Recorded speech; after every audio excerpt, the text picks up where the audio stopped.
I don't mean to give you a jump scare, Mr. F111, but I'm in this cloud with you. This thing is a really fun gunfighter. Hello! I am Aoyalaipe, and I like to hop into top tier matches in War Thunder, and then personally kill the entire enemy team by myself. Welcome to my channel.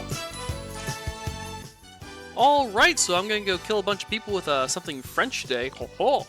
If you're bored of playing American or Russian jets and want an experience that is different, well, this is different. Alright, so the Mirage F1C-200 gets a bit of a bad rap. The War Thunder Wiki calls it aggressively mediocre. A lot of YouTubers say it sucks, but Lee said it was the least painful way to grind France, and I'm going to blatantly rip off his line because that is so true. Now, what all those people forgot to mention is that this plane, it owns the shadows. This plane is an absolute monster on all of the low visibility maps Gaijin recently added to Arcade. Now, this is the first top tier French plane I've covered, and French planes are really weird. So let me just quickly cut to a custom battle so I can demonstrate the really weird thing about this plane real quick. I'm gonna have this guy shoot one of the radar missiles that the Mirage F1C-200 has at me. Notice how I get a tracking warning as soon as he locks onto me? Now, watch him fire the missile. And notice how the tracking warning doesn't change. The F1C-200's radar missiles do not give launch warnings, they only give tracking warnings. I tried this with several different planes in both arcade and realistic, and it was the same for them in both modes. However, this comes at the cost of the missiles being exceptionally vulnerable to chaff. So you need to figure out ways to work around that. That makes the radar missiles on this plane very finicky specialist weapons. The other missiles this plane carries are the two Magic 2s, these are the infrared missiles. They recently got buffed. They used to be finicky specialist weapons as well, now they're just good. So this thing actually gets it pretty rough and realistic, but it turns into a bit of a skill cannon in arcade if you're willing to play it like a complete bastard. I'll get into the specifics of how to do that in just a minute, because next up I gotta explain the loadouts, because the loadouts for this plane are basically designed to give you an aneurysm, since you're sort of forced to carry 3 different types of missiles, 2 infrared, 2 radar, and then 1 of a different kind of radar missile. I wound up testing out 9 different loadouts until I found 2 that were viable. The one I personally prefer has 2 Magic 2s, 2 530Fs, and 1 R530. With the other loadout, you can turn this thing into a gunfighter, and I'll explain how that works in a minute too. Oof, so where to begin? Okay, so, the Magic 2s. The Magic 2s used to suck. The reason why is their proximity fuse takes forever to arm, and it still does, so at anything resembling close range, this thing needs a direct hit to actually kill your opponent. However, a common flaw with basically all French missiles is that they take forever to accelerate, which means they're not really maneuverable enough to make direct hits at close range. So if you've ever hopped into a French plane and wondered why the missiles were so finicky, that's why. And this was a problem for the Magic 2 because the Magic 2 has IRCCM, but that gets less effective the further away you are. So basically, this turned the Magic 2 into an all-aspect infrared missile that would only work in the rear aspect for medium range.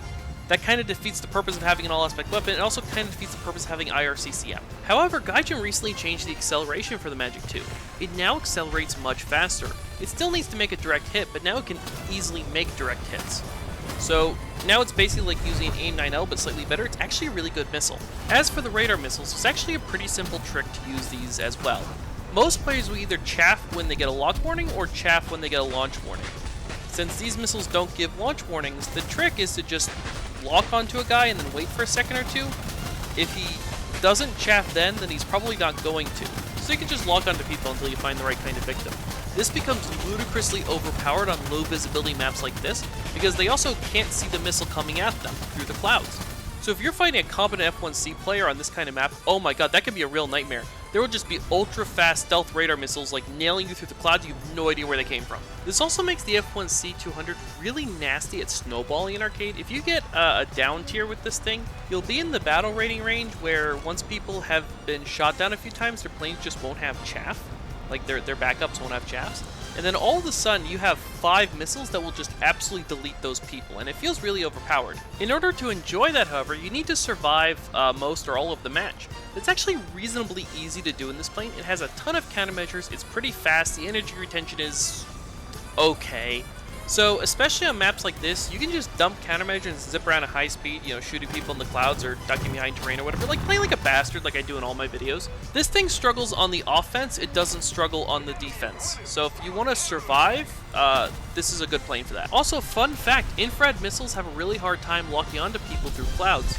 So while everyone is fumbling around in the dark on a map like this, The F1C will be the only plane that has missiles that will give no clear warning that they're coming through the darkness to kill you.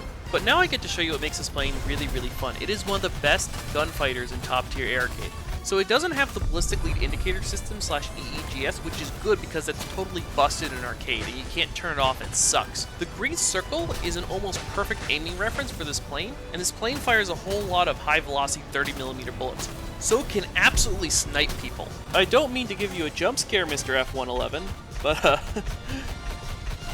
I'm in this cloud with you. Bye-bye. As a side note to like all the people who ask me, I have been asking around trying to get Gaijin to fix that dumb EEGS / ballistic lead indicator system / whatever it's called.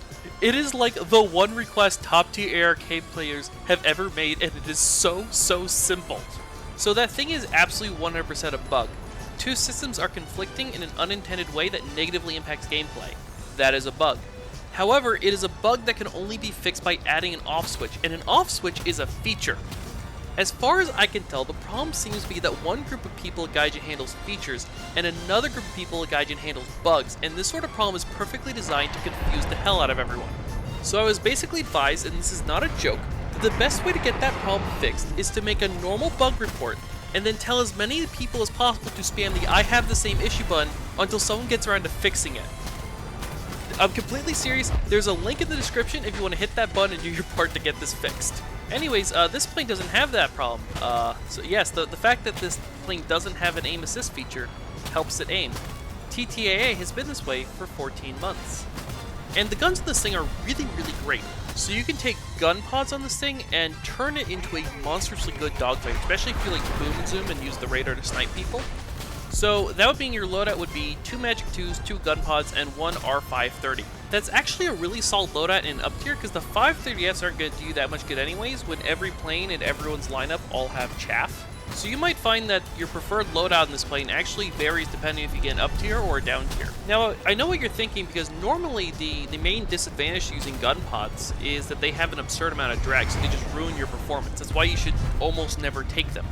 But actually, the 530Fs are so chunky that those missiles have more drag than the gun pods. That's not a joke. The missiles on this plane are so big that it's almost like carrying an extra bomb load. I didn't do it on this map because this map is pretty small, but on any large or medium-sized map, it's actually worth it to jettison your missiles the second you spawn in at the beginning of the match and then zoom climb while you reload and just hang back from the action until you're done reloading, and then you just zoom in with like an epic energy advantage. Another thing you might have noticed me doing is I keep heading towards a clearing in the clouds whenever I'm reloading my missiles or countermeasures, like I head to the one part of the map that isn't that cloudy. It might seem strange that I keep putting myself in the highest visibility area when I'm at my most vulnerable, but there's actually a reason for this. If someone sneaks up on me in the clouds while I'm reloading, I'm definitely gonna die. They're less likely to find me, but if they do, I have no options.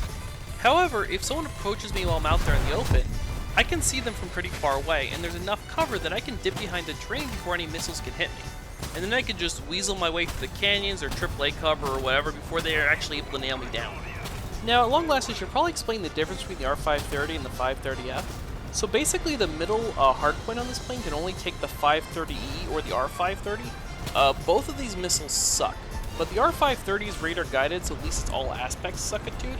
And since the main advantage of the radar missiles on this thing is that they're stealthy, the R530 will often kill targets that a 530F would have, so you can sort of sub in the R530 to free up a 530F. But as you can see in this video, like throughout this video, if I last missiles on R530, I just jettison it on the ground to get my reload timer going. Remember though that the radar missiles on this plane are really bad at accelerating, either of them.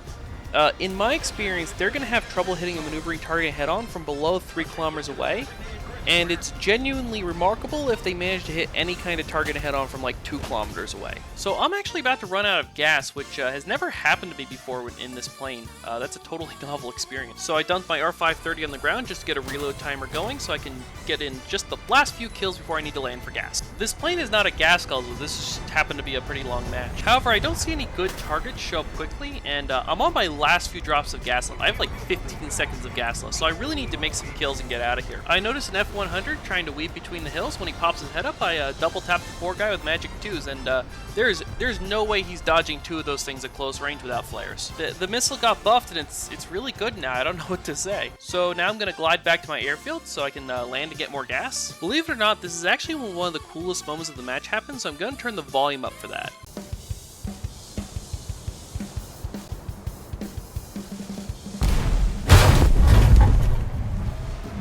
Yeah, someone dropped a full load of bombs on me, and they impacted at the exact moment my plane finished refueling.